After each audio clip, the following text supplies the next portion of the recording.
बरगढ़ जिला पाइकमाल ब्लॉक छिंदेईकेला गाँव में श्री श्री सत्यसाई भजन मंडली आनुकूल्य सत्यसाई बाबा 100तम जन्मदिवस अवसर में सत्यसाई मंदिर परिसर में कल्याण मंडप ठारे आवाहक पतित बाबन साहू नेतृत्व में एक स्वेच्छाकृत रक्तदान शिविर आयोजित कर पद्मपुर समिति आवाहक कमलाकांत पाणिग्राही शुभोद्घाटन करते।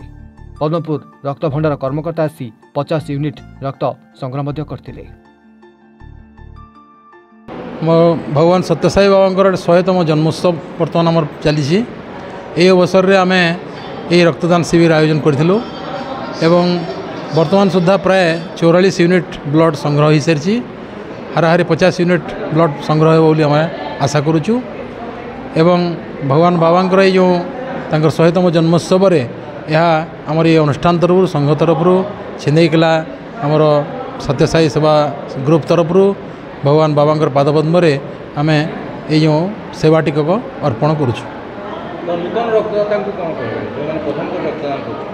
से बहुत बहुत अभिनंदन से मैंने देश सेवार रक्तदान हो एक महादान एवं यही दान से सम्मिलित होता हेतु से अनेक अनेक माने कृतज्ञता भी आम जनाऊँ एवं स्वागत जनाऊँ से आशा करुँ भविष्य में एमती सेवामूलक मनोभाव माने तिष्ठि रहू एवं भविष्य में भी अनेक रक्तदान करी लोक मान पुण्य अर्जन करंतु। आम साई भजन छिंदेईकेलार साई डिपुटी गुटे अच्छे मंदिर भी अच्छे आउ साई गुरुवार दिन आ रविवार दिन साई भजन हेसी आउ मास नारायण सेवा हेसी आउ वर्षक 2-3 बरस हलान आमर ब्लड कैंप होचे आउ आज भी ब्लड कैंप दिया होचे आउ ब्लड कैंप कराई लोग बहुत उत्साहित हेसन आमर साई डिपुटी के तार ब्लड कैंप करसुँ बोलकरी आउ आज फास्ट भी देछन आमर बहुत लोग अच्छन फास्ट ब्लड देछन आउ मांडोसिल पाइकमाल पदमपुर छिंदेईकेलार भी ब्लड दे आसीछन आउ इन तापरे ब्लड देला माँ बापा भाई जे भी दौछन समस्त को आमर ब्लड दे सारा पर गोटे टिफिन टे दिया जाउछे मिठा उपरे गोटे पानीय हिसाब से गोटे दिया होचे तार माने पानी आउ अमूल कुलू गोटे दिया होचे आउ फल मूल टिके दिया होचे आउ तापरे रोसई हेचे समस्ते खाबे आउ बहुत खुशी आमर छिंदेईकेला रे आमर बाबांकर हिसाब से बहुत खुशी बहुत लोग आमर छिंदेईकेला रे बाबांकर डिपुटी रे आमे अछु आउ गाँ परिक्रमा करसुँ इटा बाबांकर 100तम जन्म उत्सव चली 100तम जन्म ताकर पुरला ई वर्ष आउ से लगी बोलिक आमर मंदिर भी कलर कराही करी पूरा बहुत उत्साहित करी ब्लड कैंप कराही करी गाँ भावरे बाबांकर परिक्रमा करी करी बहुत उत्साहित आमर गाँव कराहुचे आउ बहुत खुशी आमर गाँ लोग आपण मान समस्त को मोर नमस्कार। आसंता नवेम्बर 23 तारिख में भगवान श्री सत्यसाई बाबा 100तम जन्मदिवस से अवसर श्री श्री सत्यसाई भजन मंडली छिंदेईकेला द्वारा यही आखपाख अंचल समस्त रक्तदाता तथा पाइकमाल भजन मंडली मांडोसिल भजन मंडली पद्मपुर समिति तरफ समस्ते आसी ये पाखापाखि वर्तमान पर्यंत 47 यूनिट रक्त संग्रह हो सारी आ 5-6 यूनिट खंडे रक्त संग्रह हम तो भगवान बाबा जन्मदिवस आमर चिंताधारा रहा भजन मंडली जे आम यही भाव में रक्तदान कर ही बाबा जन्मदिन पालन करूँ से अवसर आज ये रक्तदान शिविर अनुष्ठित होती। छिंदेईकेला गाँव में गोटे संस्था भी रही जो कि सब रक्तदान करता विभिन्न जगह जाकर संस्था विषय निश्चित भाव में आज्ञा छिंदेईकेला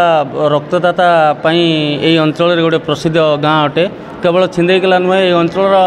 पाखापाखि 3टी जिल्लार रक्तदाता माने अछंती नुआपड़ा जिला बरगढ़ जिला बलांगीर जिला एवं छत्तीसगढ़ महासमुंद जिलार भी रक्तदाता माने आम संगठन में अच्छा से संगठन ना हूँ डॉक्टर जयचंद्र जीवन रेखा रक्त सहायता संघ और प्रत्येक दिन से संगठन रक्तदान दि जाए बिना मूल्य बिना खर्च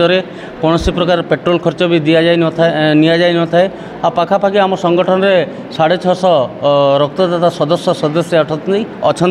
जहाँफल कि समस्त को सुचारू रूप से रक्तदान करा जाउछि। तो नूतन रक्तदान को कौन हाँ आज ये अवसर में नूतन रक्तदाता अनेक देइछंती भी ये नूतन रक्तदाता मानू गोटे এইଠି ଅନୁରୋଧ କରାଯାଉଛି ଯେ ସେମାନେ ଆସନ୍ତୁ, ୟୁଥ୍ ମାସ୍ ମାନେ ଆସନ୍ତୁ, ସମସ୍ତେ ରକ୍ତଦାନ କରନ୍ତୁ। ରକ୍ତଦାନ କଲେ କେବଳ ଜଣଙ୍କର ଜୀବନ ବଞ୍ଚାଇବା ତ ନିଶ୍ଚିତ ଭାବରେ ଗୋଟେ ବିରାଟ କଥା, ତା ସହିତ ନିଜ ଦେହର ବି ଅନେକ ମଙ୍ଗଳ ହୁଏ, ଯାହାକି ଶରୀର ମଧ୍ୟ ସୁସ୍ଥ ରହେ, ତା ସହିତ ରକ୍ତ ସଞ୍ଚାଳନ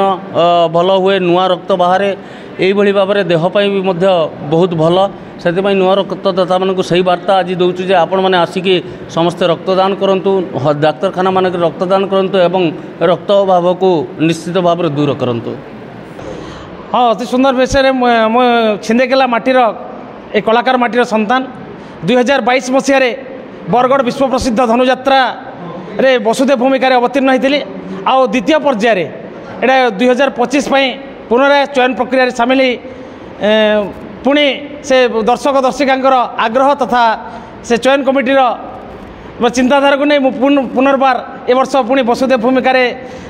ଅବତୀର୍ଣ୍ଣ ହେଉଛି। ଏବଂ ଆଜି ବିଶେଷ ଖୁସି ଲାଗୁଛି এই ଛିଣ୍ଡେଇକେଲା ମାଟିରେ ଆମର ଯେଉଁ ଛିଣ୍ଡେଇକେଲା ସତ୍ୟସାଇ ସେବା ସଂସ୍ଥା ରହିଛି। ଆଜି ସେଇ ଯୁଗ ସେ ଗୁରୁ ସତ୍ୟସାଇ ବାବାଙ୍କର 100ତମ ଜନ୍ମ ଜୟନ୍ତୀ ପାଳନ ଅବସରରେ ମୋତେ ଭବ୍ୟ ସମ୍ବର୍ଦ୍ଧନା ଜଣାଇ ନିମନ୍ତ୍ରଣ କରିଥିଲେ ମୋର ଭାଇ ଓ ଭଉଣୀମାନେ। ଆଉ ବିଶେଷ କରି ଆଜି ମୁଁ ତାଙ୍କର ସେ ଇଚ୍ଛାକୁ ସମ୍ମାନ ଜଣାଇ